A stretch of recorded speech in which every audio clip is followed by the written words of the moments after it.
Good morning, I'm Dilip Thakore, editor of EducationWorld. Good morning, I'm Summiya Yasmeen, managing editor. Well, the April and May issues are one of our biggest issues where we bring to you the Education World India Higher Education Rankings. That's why we both are dressed for the occasion. very dressed formally. Yes, it's a very important issue. Yes. Because in Education World, there's been a change of perspective. We believe now universities and higher education institutions, which have been mere bystanders to the national development effort, all these years have now had to become the leaders Yes. in the national development effort, because quite obviously the complexity of the job and the intelligence that's required for the job is beyond the capabilities of the Neta Babu brotherhood. So through research, innovation, invention, universities have now to step forward and become the epicenters of India's next global push for developed nation status. Therefore, Indeed. these last two issues are very important, and this is part 2. Okay. In which we rank. Before we go to part 2, Dilip, I want to quickly recap and tell our viewers, readers, what we had in the April issue. So in the April issue of Education World, we presented the Education World India Higher Education Rankings 2025-26 part 1. And in part 1, what did we do? We ranked India's top 400 universities. These included both private as well as government universities. Dilip, this is again, our philosophy of apples versus apples comparisons. So both private universities and government universities are ranked according to their subject categories. So we have different categories which include liberal arts and humanities, multidisciplinary, engineering and technology, etc. So both private and government universities have been ranked according to their subject specializations. And with each other, yes. Not across categories. No. Yes. No. So that's India's top 400 private and government universities. And Dilip, before we go to part 2, I also want to tell our readers and viewers that for the first time ever for any Indian organization or media, Education World has ventured abroad. For the first time ever, last month in our April part issue, 1, we presented the Education World Launchpad rankings of America's best universities. Of America's best universities. Yes. Yes. And with the focus on undergraduate education. Correct. Because the QS and THE rankings, they usually give less importance to undergrad education. Yes, they're more focused on research, international faculty, etc. Yes, which is of less importance to undergraduates. So in that way, our rankings are different. So in our rankings, you will notice that we've used very unique parameters such as experiential education, class size, faculty teaching focus, which is very, very important. In big universities, undergrads are not really taught by faculty. They're taught by research assistants and postgrads. So we've taken very unique parameters. And more importantly, Dilip, our partner in this entire ranking, who's done the ranking, is a US-based company. Is Launchpad Rankings LLC, led by Dr. Raymond Ravaglia, who was the former Dean of Pre-Collegiate Studies at Stanford University. So excellent pedigree. Exactly. So and now please, we come to part 2. In case you missed it, please read it. Yes, because both have to be read together, part 1 and part 2. Yes. And you can read it online in case you don't have a print copy. Yeah. Okay, let's go to now. Let's go to part 2. In part 2, we've covered India's top 500 arts, science, and commerce colleges, top 200 private engineering institutions, as well as India's top 100 private B schools. We'll tell you more about the rankings, methodology, etc. But should we quickly, as usual, take them through what we have in store in our other sections, Dilip? In our editorial section, again, 2 hot-hitting edits. The first one, we forecast the beginning of the end of the Trump presidency. Yes. Because they've antagonized, Yes. President Trump has antagonized every establishment institution in the United States, including universities, the judiciary, business. And so we believe, well, it's the beginning of the end. Yes. Okay. And our second edit also is on a very important issue, how it's time to put closure to the entire business of, English. Yeah, the status of English, and whether Hindi is the national language. Which The it is sole not, national language. which it is not. Yeah. And the three-language formula has been pulled out again in the national education Yeah. policy, this old subject, and being debated and over and over and over again. So we say it's time to put a closure to this subject. We can't go on debating things forever. Yes. Right. And in our education news, again, we bring you stories from across the country. So from Delhi, we've got, there's going to be a new law to regulate private school tuition fees, which is in the offing. So we talk about its A new law of an old Yes, subject. yes. Again, this has been done to death. Yeah. They keep on bringing regulations that are struck down by the courts. Yeah. And we forecast that this is likely to happen again. Yes. More litigations, only going to lead to more litigation. Because somehow the state doesn't, or the public doesn't understand that people have a right to promote their own education or business enterprise without interference from government. Yeah. If people don't like private school fees, they can go to government schools, where it's completely free of charge. Yes. Right. And Next. from West Bengal, the teacher recruitment saga continues. With the Supreme Court having cancelled the appointment of, 25,000. tainted teachers. So there's a big controversy over that. So we bring, news from there, a report from there. And in Karnataka, again, Fees regulation. protests by parents, etc. And in Tamil Nadu, the saga of NET. The state government doesn't want it. Where the state government doesn't want its students to be exempted from taking the NET test. So, I mean, they want their students to be exempted. Exactly. Yes. I mean, I think our education news this time, Dilip, is actually very worrisome, because in India we haven't solved or closed on any of these Yes. issues. They They just go keep on and on and on. lingering Yes. on with new avatars, as it were. Yes. Anyway, now we move on to our education brief section. Again, some interesting news about what's happening in a corporate world in education. The corporate education interface. Yes. And a very, I think, insightful essay, Dilip, expert comment this time on the vocational and skilling imperative. Yes. It's all very well to have the author, Nirmal Singh, who's the CEO of a company called VBox ETS, and an author, and also I think the author of the India Skill Report. Yes. He says that's all very well to have formal education which can turn out good clerks, but you must also have pay attention to vocational and skilling education. Everybody needs every student needs to have some sort of skill. Yes, indeed. And we should neglect that any further. Yeah. And in our Young Achievers section, again, we bring to you two high achievers. One is an aquatic swimming champion, and the other one are young inventors who've, produced a hygienic toilet. Wow. Yeah. Very, very much needed.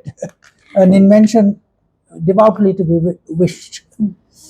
Yes, and now we come to our part 2 of our Education World India Higher Education Rankings, where we present to you league tables ranking India's top 500 arts, science and commerce colleges. Again, Dilip, apples versus apple comparison.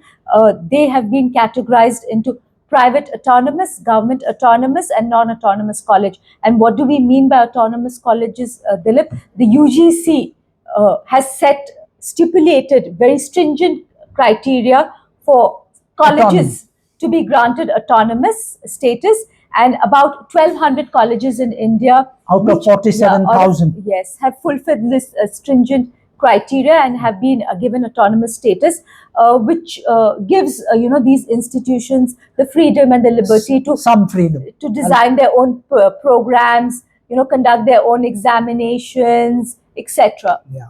But there are only 1,200 Yeah, of them, we out should of ask, because the rest 45,000. of them are non-autonomous, and the complexity is that non-autonomous colleges are the most popular, Yes. including St. Stephen's, Miranda House, all the Delhi colleges. Yeah. So it's a kind of blurry distinction, but that's the government distinction, so we Yes. followed it. And a quick,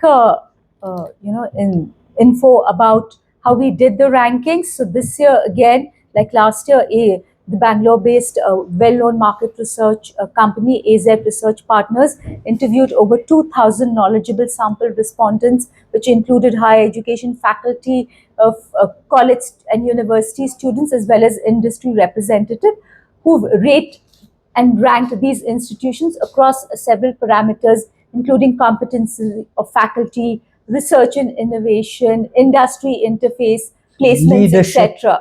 Leadership, Yes. governance, yes. So we've got all these league tables categorized according to autonomous, non-autonomous, Government autonomous. etc.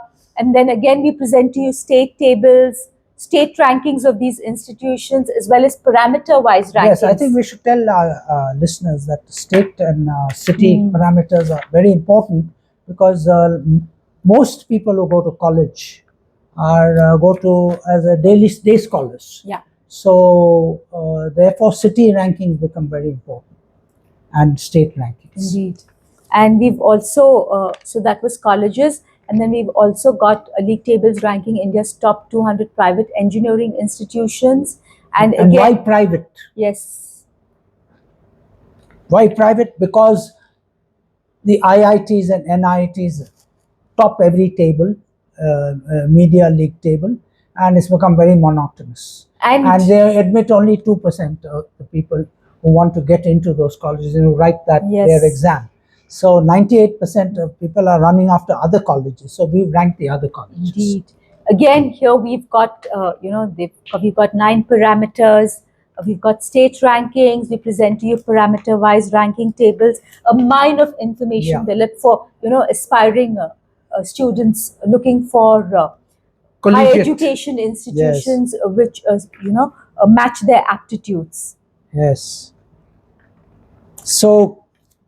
And then I think we should tell them that these are the most detailed and painstakingly compiled reports, league tables, which I don't think you can get in any other publications. And unfortunately, people only glance at them very cursorily, and a large number of people make the very important decision of shortlisting colleges based on hearsay. What the neighbor told them, or what their uncle or aunt told them. Very dangerous things. Yes. Important to go through all the parameters, see what are your aptitudes, see what is the location you like, and shortlist. We don't say select from here. Shortlist the colleges from here, and then make a final selection after some research and absolutely due diligence. And we also have in this issue India's top 100 private B schools. So again, why private, Dilip? We've left the IIMs out, and government for the same reason. For the same reason, they monotonously top all media league tables, while they admit only 2% of the students who clear their CAT exam. Yes. So these rankings, again, very detailed across almost 12 parameters, including placements, industry interface, curriculum and pedagogy, life skills, etc. And we should also tell them about the parameter rankings. The parameter rankings are very, very important, because they don't make any distinctions like we do between private, autonomous, this, that, and the other. They're across a broad category, and they tell you like which is the best for leadership, which is the best for sports, which is the best for competence of faculty. Very, very important information. They identify the institution's USP. That's what the parameter, scores really are.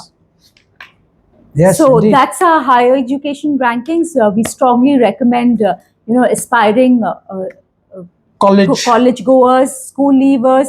This is the time for admission. So very strategically, April and May issues both have the higher education rankings for students to and their parents to help make informed decisions. And don't get carried away by other people's rankings. They're not education magazines. We are. Indeed. Yes. Yes. And Dilip, this year for the first time, we've also introduced separately India's top 100 undergrad institutions according to two very important parameters which we believe for undergrad education. One is internships and skill programs, one parameter, and the other one is class size. Yes. So which are the best colleges for internship, and which are the best with the smallest class sizes? Which offer positive faculty-student ratios. Yes, indeed, very important. Yes. Every year our rankings give additional value addition. Indeed. So this is what we do, because that's our motto. Let's improve year from year. We also have to learn, not only our readers, right? Indeed. Learn, improve. Yes. So we some pictures from our ranking awards, which were held in Delhi last month. Yes. If you want to see all the pictures, go to our website. Indeed. That's www.educationworld.in. Yes, and book review section, Dilip. I think two very interesting book reviews. Yes. One is on The Golden Road, William Dalrymple. It's like we say in our book review, it's an enthralling tale of how Indian trade, commerce, creeds, philosophy, science, and mathematics spread east and west circa 1300 BC. Yes. Yeah. But the tragedy is that today, in all these subjects, we are bottom of the world. In those days, we exported it to the world. Something's gone very wrong with education in India. That's why Education World was launched. To build the pressure of public opinion to make education the #1 item on the national agenda. Yes. And we need your readership and your cooperation and your feedback and interface with us to make this happen, because you cannot become a fully developed country unless you develop your human resource. I think that message has to be dinned into our readers and our listeners. Indeed. Our second book review also is on I think a book which created a classic, Dilip, 100 Years of a Passage to India, International Assessments. Yeah, that's E.M. Foster's famous book, A Passage to India, which has been interpreted, reinterpreted, and again interpreted. This is one more interpretation and of the nuances and the hidden messages of that book. Yes. And in our postscript section, Dilip, we've got a tribute to Dr. Kasturi Rangan, the author of NEP 2020, who died, last month after a brief illness. So we've got a obituary. We say we didn't always agree with Dr. Kasturi Rangan. In fact, we have we've picked a lot of holes in the NEP 2020. But the greatness of the man was that he accepted our criticism. He discussed it with us, he debated with us, he didn't hold any anger, animosity. And that's what made him a great man. Yes, indeed. So that's Education World May 2025.